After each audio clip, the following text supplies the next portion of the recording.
प्यारे बच्चों, ये वज़्म तो मुझे बहुत अच्छा लगा और इसमें बच्चों का जोशो खरोच मेरे लिए बहुत ही मुसरत का बास बना। इस वज़्म में सबसे जो बेमिसाल कारकर्दगी वो हादिया काशिफ ने बहुत अच्छी कंपेयरिंग की है। ये हालांकि अभी छोटी बच्ची है, इसके लिए खुसूसी क्लैपिंग करी।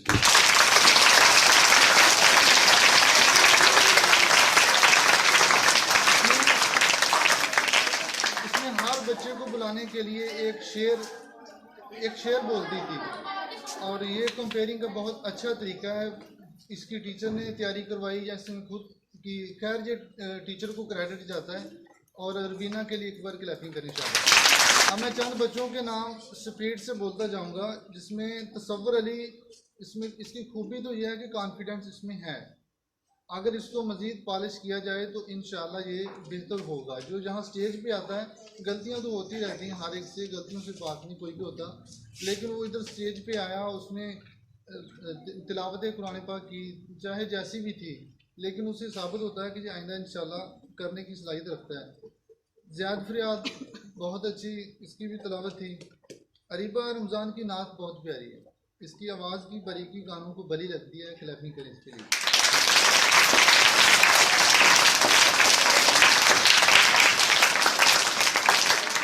अरूबा अकमल वेरी गुड, बहुत ही अच्छी स्पीच करती है और आहिस्ता आहिस्ता इसका स्पीच का एक्सपीरियंस बेहतर हो रहा है, बहुत अच्छी स्पीच करती है। मरीम और मेमुना ने खुसूसी तैयारी की अपनी तरफ से, इनके लिए भी क्लैपिंग दे।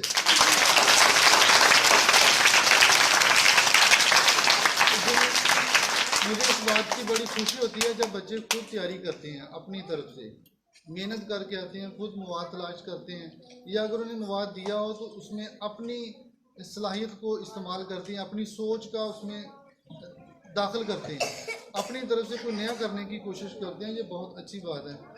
अयान जमशेद का अंदाज़ बहुत अच्छा है, अयान जमशेद का बहुत अच्छा अंदाज़ है, अल्फाज इसके बासानी समझ भी आते हैं, आवाज़ भी तेज़ है, सबको सुनाई देती है।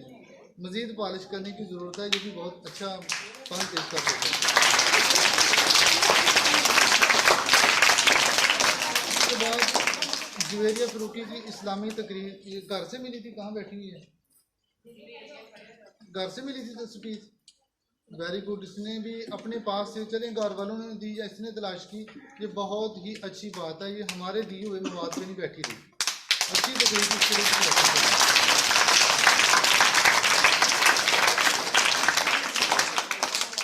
उसके बाद मुआज़, हुरैन रज़ा, उस्मान आरफ, फ़िज़ा कासम, इनका भी अंदाज़ ठीक है मगर मज़ीद पॉलिश की ज़रूरत है। कोशिश जारी रखें, इंशाअल्लाह अल्लाह बेहतर करेगा।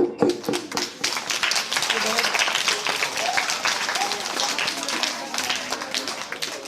आयज़ा शफ़ीक के मुख्तसर मगर बामानी अल्फाज, मुख्तसर मगर बामानी अशार काबिल तारीफ़ है और ये हकीकत से मामूर थे, बेटी की शान, इसके लिए भी क्लैपिंग करेंगे।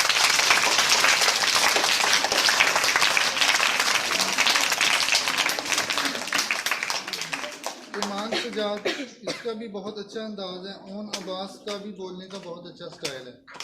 अयूब जकूर,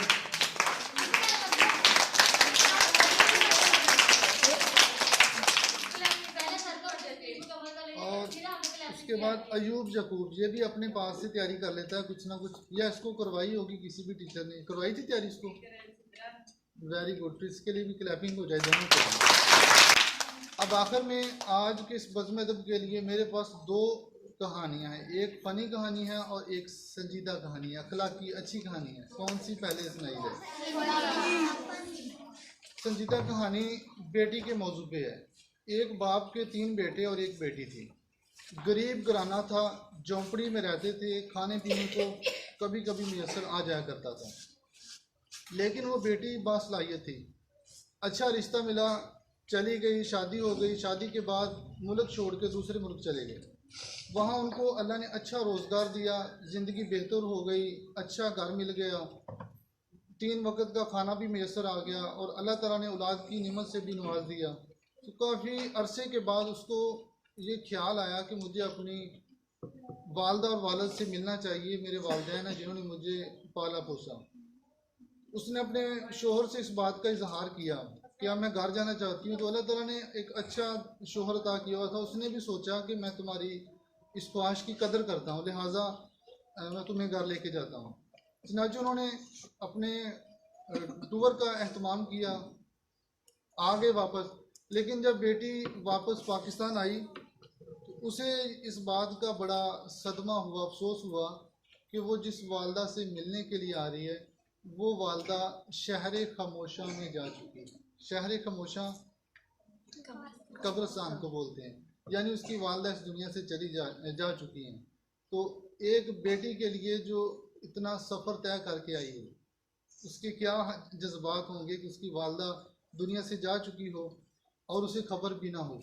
क्योंकि पुराने ज़माने में इतने ज़राए नहीं थे होते आगाह करने के, लिहाजा उस बेटी के जो जज्बात थे वो ही बेहतर जानती है, अल्फाज में बयान करना मुश्किल है।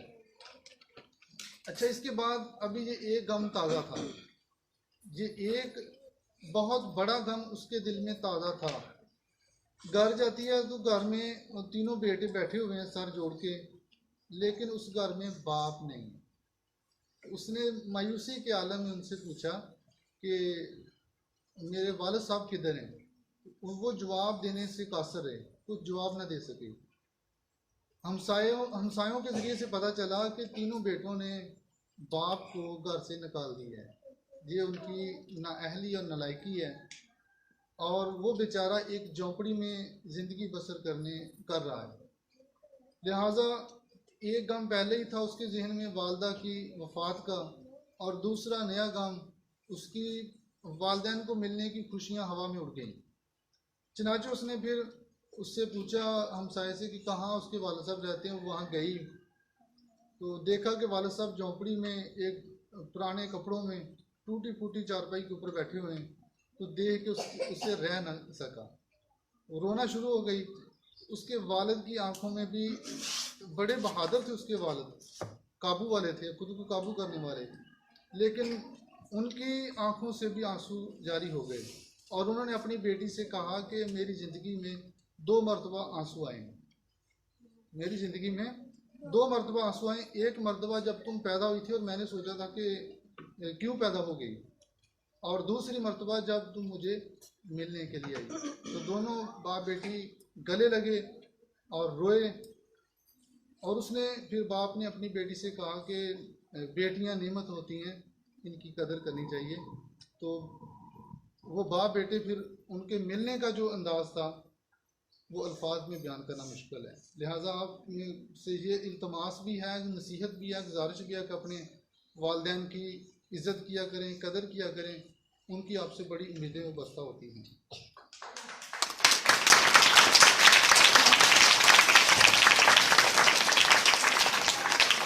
अच्छा, अगली कहानी ये है कि मुल्ला नसीरुद्दीन का वाक़या मैंने पहले जुमे भी पिछले जुमे सुनाया था।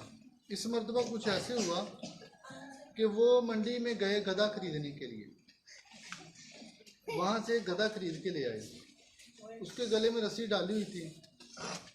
मुल्ला साहब जा रहे हैं घर की तरफ, रास्ते में चंद ठग उसको टकर गए। उन्होंने सोचा कि मुल्ला से गधा लेना है। चनाचे एक ठग ने क्या किया, गधे के गले में जो रस्सी थी उसने अपने गले में डाल ली और मुल्ला के पीछे पीछे चलना शुरू हो गया।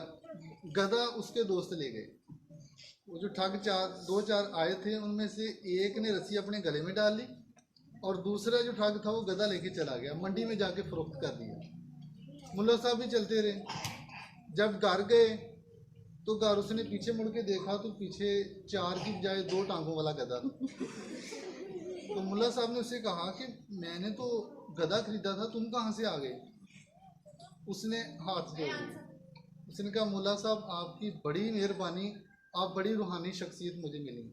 उसने कहा दरअसल वाक़या यह है कि मैंने अपनी वालदा की गुस्ताखी की थी, तो मेरी वालदा ने बदवा दी कि जा अल्लाह तुझे गधा बना दे, तो मैं गधा बन गया। वो मुझे मंडी में सेल कर आई, आज आपने मुझे ख़रीद लिया। ये तो जनाब आपकी बरकतें हैं कि मैं दोबारा इंसान बन गया हूँ। तो मुल्ला साहब ने कहा अच्छा ये बात है, मैं तुम्हें छोड़ देता हूँ, लेकिन आइंदा से अपनी वालदा की गुस्ताखी नहीं करनी। चनाचे मुल्ला ने उसको छोड़ दिया और वो चला गया। अगले दिन मुल्ला साहब दोबारा मंडी गए गधा लेने के लिए, और जो गधा उसने खरीदा था वो गधा सामने फिर बंधा हुआ था। तो मुल्ला उसके पास गए, उसके कान में आहिस्ता से जाके कहा, लगता है तुमने फिर अपनी वालदा की गुस्ताखी की। अल्लाह ताला आपको खुश रखे।